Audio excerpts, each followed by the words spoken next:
Alright guys, so this morning we're going to go through our immersion suits here.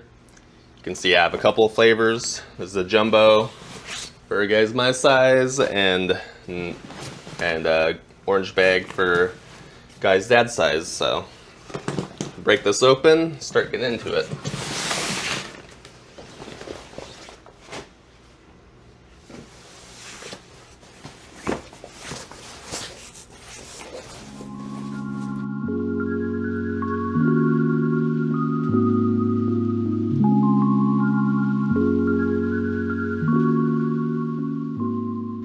Alright, so this is an immersion suit.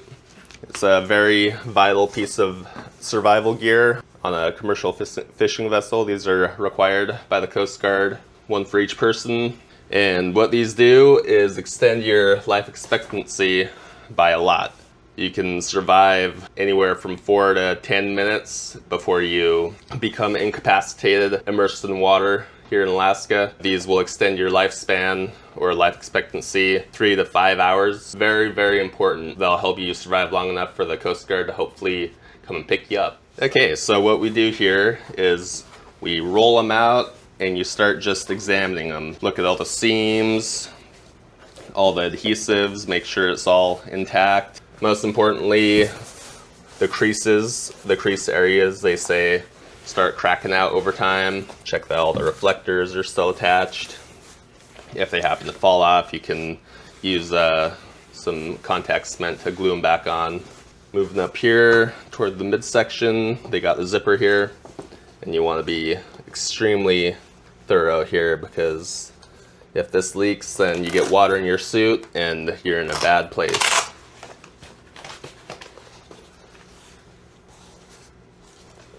Check all the teeth are good still. None are all bent around or anything. And that zipper looks good. So we have zipper lubricant here. It's just the beeswax. And you just want to spread this around on the zipper to lubricate it. And it also probably provides some gasket type effect by filling in the gaps, but I could be wrong on that. I don't know. Makes it a lot easier to zip up and down though. Don't go too crazy, but don't be skimpy either. So like I was saying, if you go in the water here without a suit, your life expectancy is like 4 to 10 minutes before you start losing bodily functions. Your muscles will lock up, you'll get tired, and your body will just shut down on you. It's very important to don this before you get in the water, ideally. If you don it on board correctly without any, hood, cotton hood from your sweatshirt or anything, or the zipper failing, then it will extend your life in the water by many hours, 2 to 5 hours. I forget what you said, Dad, but something like that. So yeah, I think the general consensus is it's like 2.5 to 5.5 hours. There's been instances where people have survived longer in their suits. Mm-hmm. Just depending on conditions too. Instances when it's been less. So really the important thing is that number one, your suit is in good condition like you said, and number two, that you don it properly. If you get water in your suit, then you're already you're already cutting that down. So yeah, we just did the zipper there, and we'll run it up and down a couple of times here.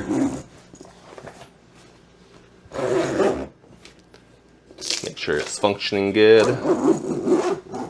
And when you finish checking your zipper over and you've run it up and down a couple times, it's extremely important, this part here, is to leave a little gap here right in the middle, or between the bottom and the top, because if you're in a sinking situation and you go to zip your immersion suit up and you get a piece of clothing crammed in there and it jams, you want to be able to pull it back down.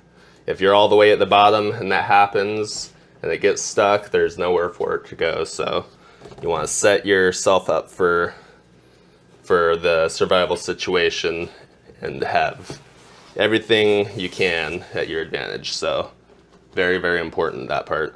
That's the zipper done. And wipe off the excess if you want.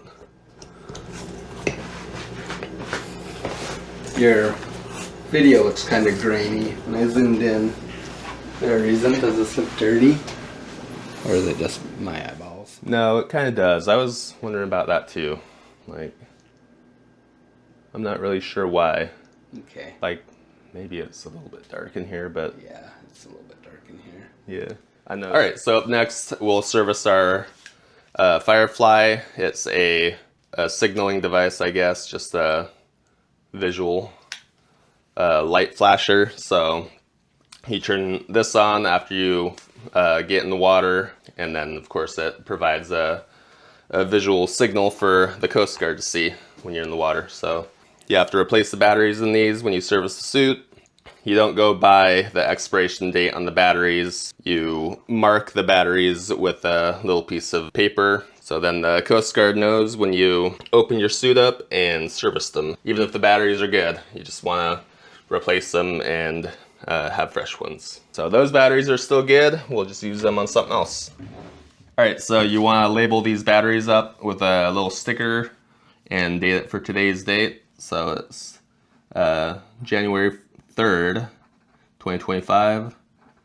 So you label them each, and then the Coast Guard will know when you last serviced, or at least last changed the battery. It's 1 year for alkaline and 2 year for lithium. They want to see those serviced at the same time you do your immersion suit. So these are polarity sensitive too. There's little indicators here, which way the battery goes. So you want to be sure you put it in correctly, otherwise you'll fry your little Firefly. It'll light up, and not in the good way.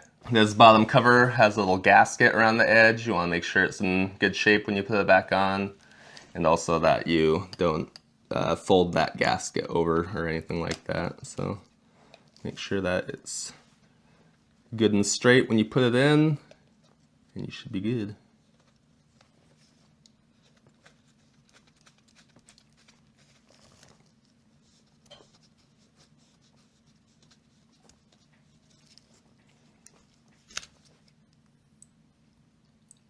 We're good. I'm not sure what the visual range on these is, but it's pretty far, I reckon. But that's good. So that one's done. We also have a whistle here. These aren't required, I don't think, but they all have them anyways, so.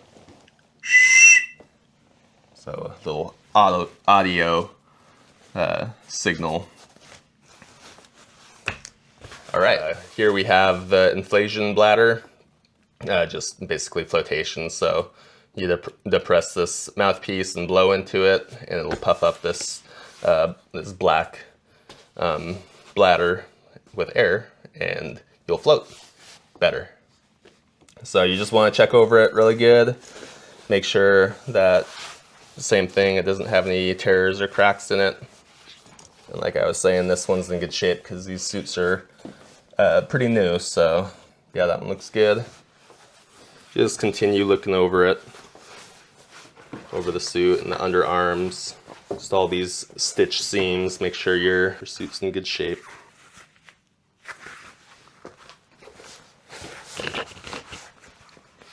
They also have this little belt here around the waist, and that's so you can get lifted out of the water with a winch or something like that. So that's pretty good to have on there. They all come equipped with that. All the new ones anyways. Get pretty heavy and weak when you're in the water and you need pulled out. So if another boat happens to be on scene and you're able, you can pull those out and get hooked up and help the guys rescuing you. Over here on the left arm, you have a tagline so that you can wrap it up with other survivors, stay together. A lot of the time, after an extended period, of course, you probably fall asleep or, you know, you get weak. So by having this, you can all tie yourselves up together and stay together. Bigger target, bigger thing to see in the water. That in there, make sure it's attached good. And it is. So we'll go over the other side of the suit here off camera and bring you back once we're closing up. Okay, so that's the mouthpiece for the bladder there. And it's supposed to be up in here, so it's by your face. You're not searching around for it. And maybe also it's not getting in the way when you're trying to pull your zipper up. And up here, the face flap here, this is supposed to be tucked in when you roll it up so that it doesn't engage that Velcro and keep you from being able to get in easily. So make sure that's on the inside when you roll up your suit. Fold the arms over.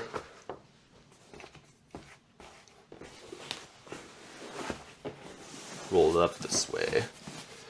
Now on the back side here, you can see it. We have our boat name, Emerald Isle.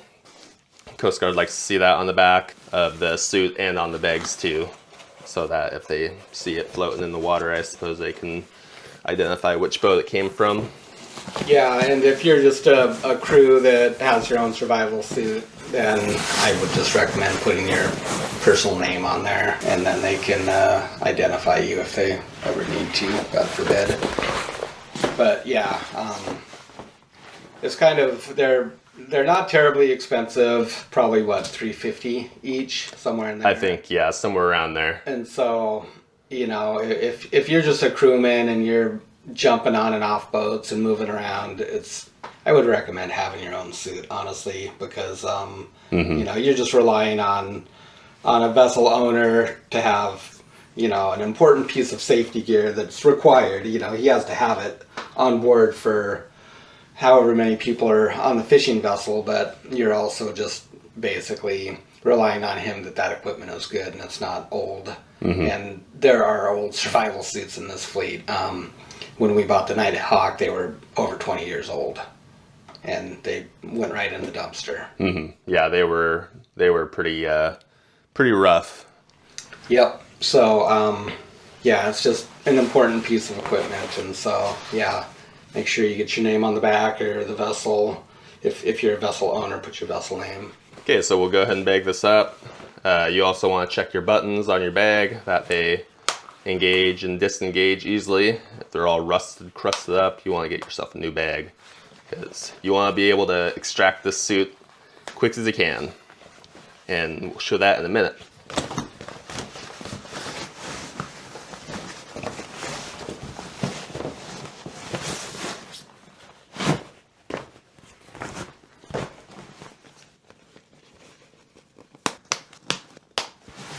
Voila!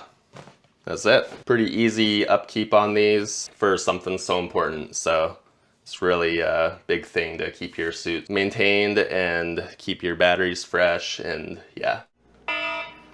Boat's going down, guys. Get inside, get your suits on. What's going on? Boat's going down, get your suits on.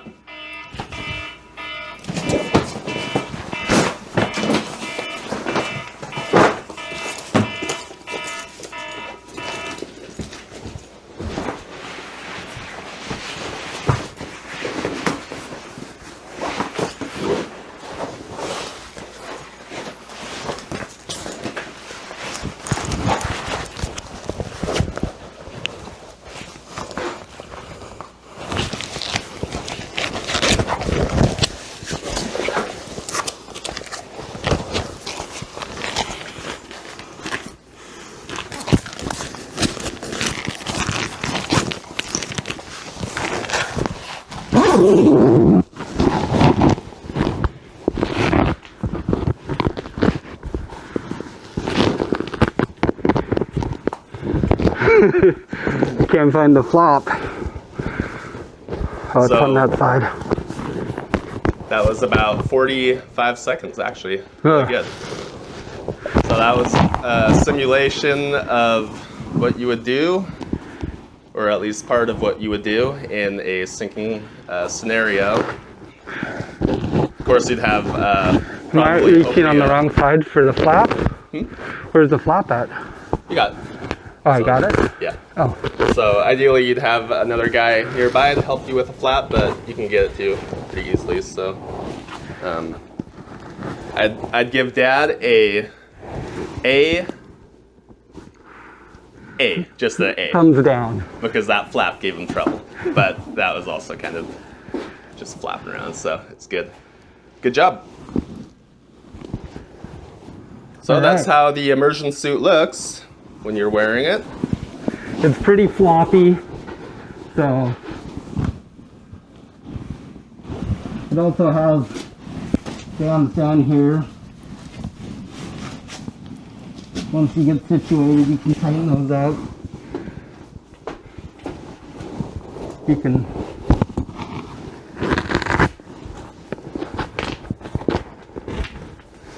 so looks like I can probably work on a few things.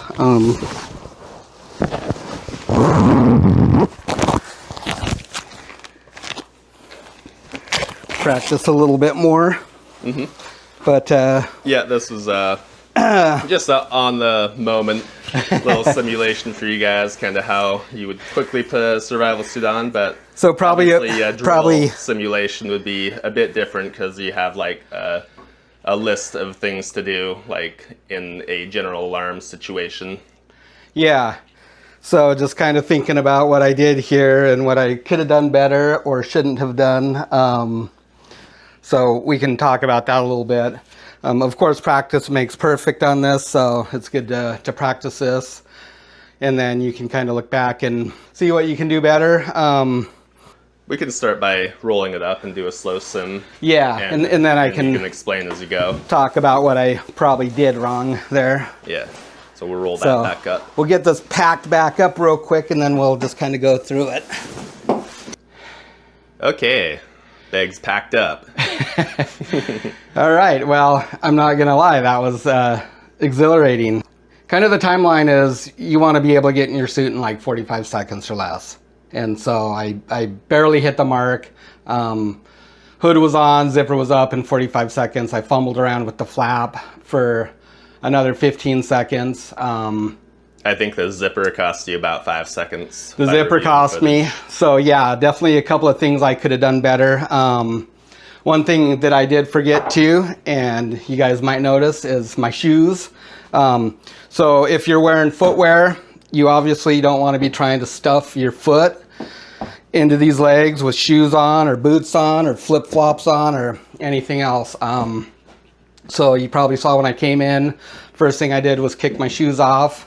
And another thing I did was tuck my shirt in. Whether you got a hoodie on, a shirt, whatever, even if it's just the very front of it, you know, that's gonna keep that from getting bunched up in that zipper and scuttling you right there. So it doesn't need to be comfortable. You're not going to be comfortable anyways, so just get that out of your way, you know, even if it's just a tuck right in the front. Especially with a hoodie, because they're baggy, you got your pockets there. Another, when you go to open these up, you don't grab them from the top and open them and extract them. You do exactly what I did. You throw it down, you grab it, there's a handle on the bottom, and it should just blow right out of the end like that. That's exactly what you want. You get it flipped over, roll it out, and you're in. Another thing that you always want to remember is your less dominant hand goes in first. If you put your dominant hand in your arm first, you're really going to restrict your dexterity, and you're going to struggle with your other arm. So always put your weak arm in first, and then get your hood on. That's right. Once your arms are in there, as you can see, your dexterity is very limited with these Gumby style mittens, and so it's hard to do really anything.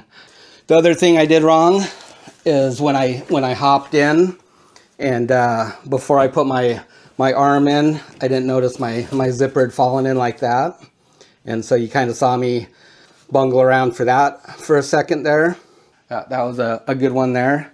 And then lastly, you know, there's plenty of room in these suits to put your boots or your shoes, and I should have grabbed mine and stuffed them in there, because you're gonna want those after you know, wash up on a beach hopefully, or get extracted from the water by the Coast Guard. It's gonna be nice to have some shoes to walk around, or your boots or whatever. There's plenty of room in there. Just tuck them right inside.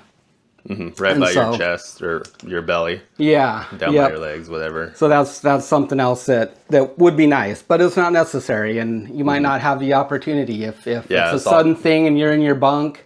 you're not going to be really worrying about your Nikes or anything else. You're just going to be worrying about yourself and your crewmates. If you have them, put them in, but don't stress if you don't have them. Yep. You know, this is like worst case scenario. The boat's rolling over, a sudden capsize, and you've got a minute to get your gear on and be prepared to enter the water. Best case scenario is you're taking on water and you've got time to get all your survival suits and all your gear together and abandon ship in a nice, you know, Yeah, sinking is imminent, but not controlled like manner. not like immediate. Yeah. So that's a couple of the things there. So yeah, you can put them on standing up. You can put them on sitting down. I think the best situation is probably just going to be to drop to the deck because it's going to be easier to get in. It's pretty hard to stand up on a boat that's listing heavily or rolling around in a sea and try and do this. So you're probably going to be better down on your butt. Get your legs in and then stand up from there because you pretty much need to stand up to get the rest of it. You can stand up, or if you pull your legs up far enough, you can kneel. Yeah, so probably what I should have done was pull this up a little bit more, made sure that that wasn't flopped in there. Of course, I didn't tuck my shirt right there, which I should have beforehand. Maybe that's a good thing just to check right away. And then put your weak arm in. Get your hood on, get your other arm in, and then zip up. This handle here is so you can hold it with one hand while you pull up with the other, or you can pull it this way. Either way, it helps to arch your back a little bit. It just tightens up your zipper. So. It's a little bit weird, the fingers.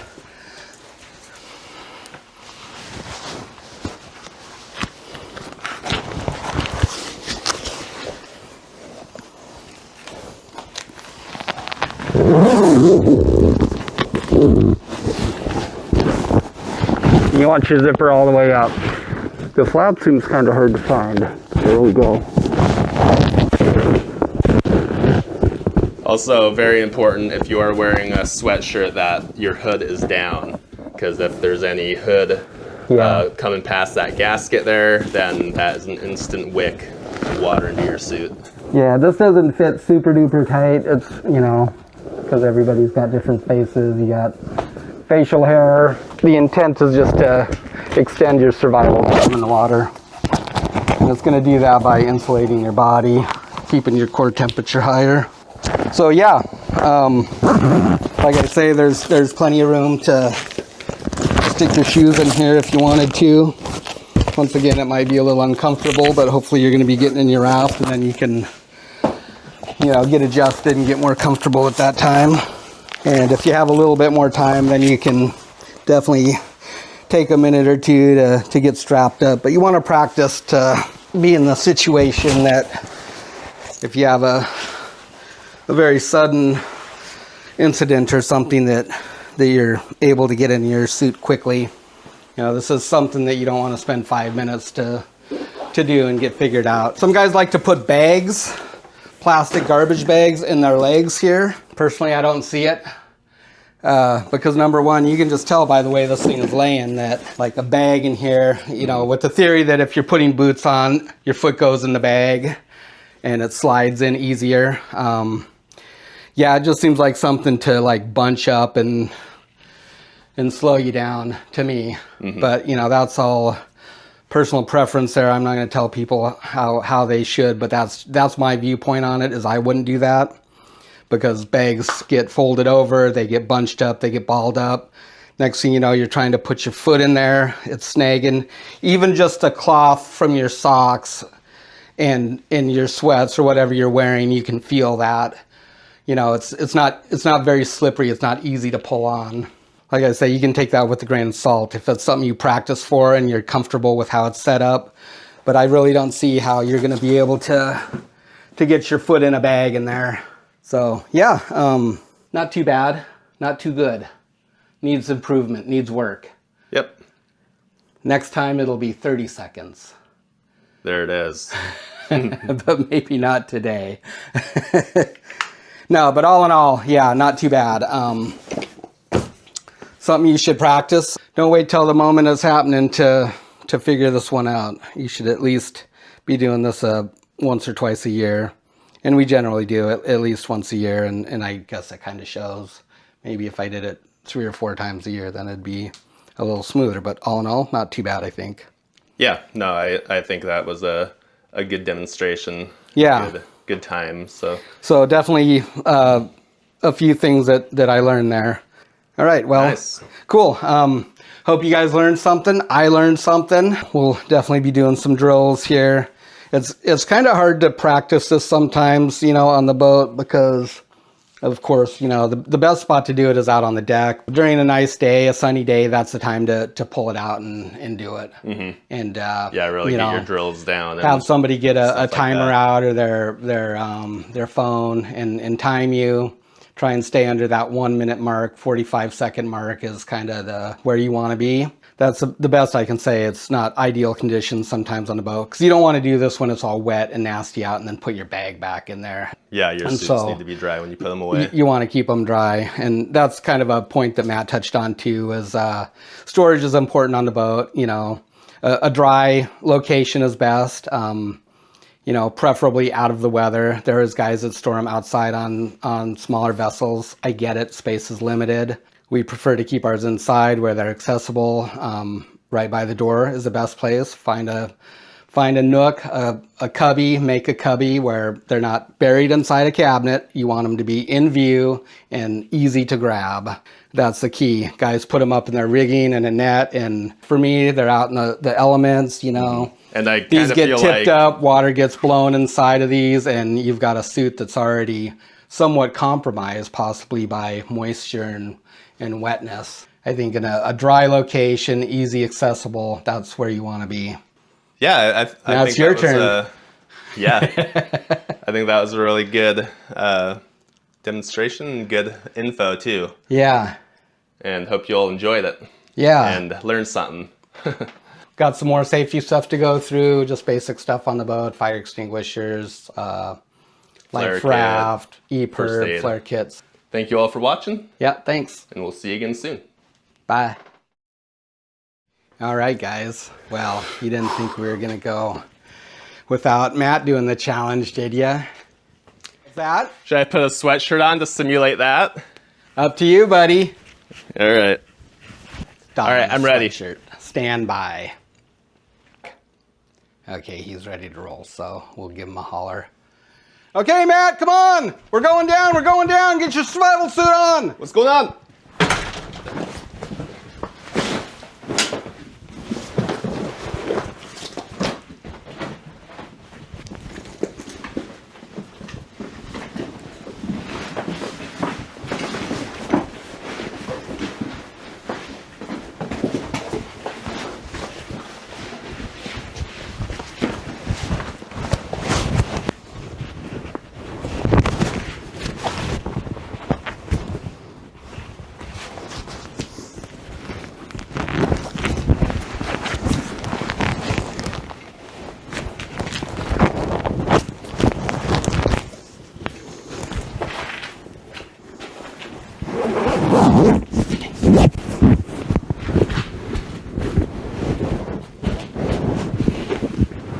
Oh, snap. That was good. Nice job. How do you feel?